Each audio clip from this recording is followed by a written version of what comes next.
ঝাল ঝাল করে বানিয়ে ফেলেছি লাল মরিচের ভর্তা। আর হ্যাঁ, এই লাল মরিচের ভর্তা বানানোর রেসিপিটা কিন্তু এই ভিডিওতে থাকছে খুবই সহজভাবে।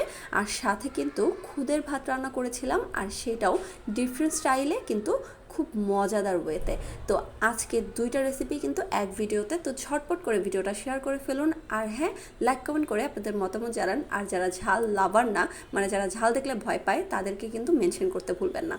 তো শুরুতেই হচ্ছে আমি মরিচটাকে ভালোভাবে সিদ্ধ করে নিয়েছি, আর রসুন আর পেঁয়াজটাকে কেটে রেখেছি। আর এই যে সিদ্ধ করা মরিচ, এখন এটাকে আমি পাটায় সুন্দরভাবে বেটে নেব।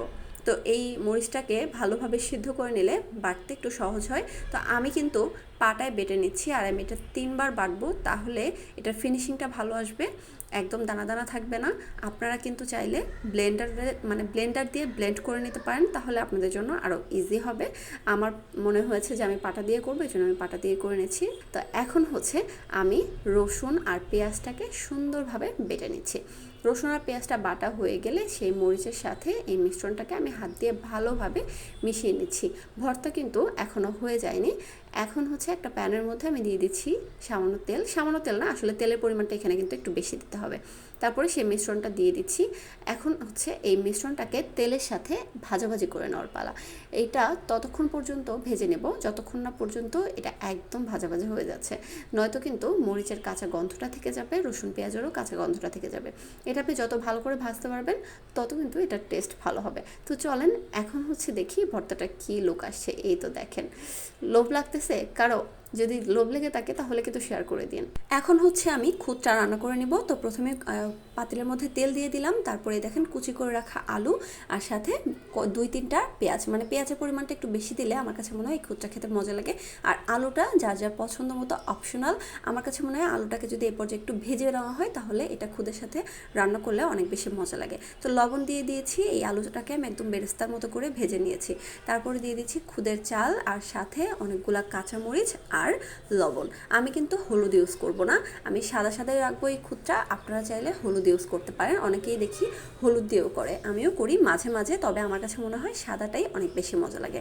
তো এই তো এখন হচ্ছে নেড়ে চেড়ে নিব। তারপরে দিয়ে দিব এখানে পানি, তবে খুদটাকে কিন্তু ভাজা ভাজা করবেন, এরকম ঝরঝরা হয়ে গেলে দেন দিয়ে দিবেন হচ্ছে পানি। পানিটা দেওয়ার পর একটু নাড়িয়ে চাড়িয়ে আমি হচ্ছে মিশিয়ে দিচ্ছি পানির সাথে খুদটাকে। তারপরে তো ফুটে এসেছে আমার খুদের ভাতটা। এখন একটু নাড়াচাড়া করে দিতে হবে যেন নিচে লেগে না যায়, তো এই দিকটা একটু খেয়াল রাখবেন। ঢাকা দিয়ে দিচ্ছি। এই পর্যায়ে আমার খুদটা কিন্তু অনেকটাই হয়ে গেছে। এখন আমি জালটাকে একদম কমিয়ে জিনিসটাকে দমে দিয়ে রাখবো, তাহলে কিন্তু খুদের ভাতটা একদম রেডি হয়ে যাবে। তো দেখেন খুদের ভাতটা কতটা ঝরঝরা হয়েছে, আর আলুও কিন্তু একদম গলে যায়নি, কারণ আলুটাকে আমি একদম ভালোভাবে ভেজে নিয়েছিলাম। তো আমার খুদের ভাত রেডি, এখন আমি খেতে বসে পড়বো। তো এই তো আমি হচ্ছে প্লেটের মধ্যে নিয়ে নিলাম অল্প করে খুদের ভাত, সাথে নিয়ে নিচ্ছি সেই লাল মরিচের ভর্তা।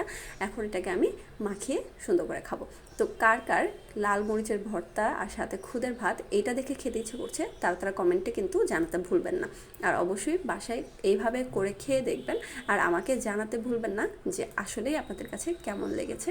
তো আজকের ভিডিওটা যদি ভালো লেগে থাকে তাহলে কিন্তু অবশ্যই একটা করে শেয়ার করে দিবেন। তো আজকের মতো এখানেই বিদায় নিচ্ছি, সবাই ভালো থাকেন, আল্লাহ হাফেজ।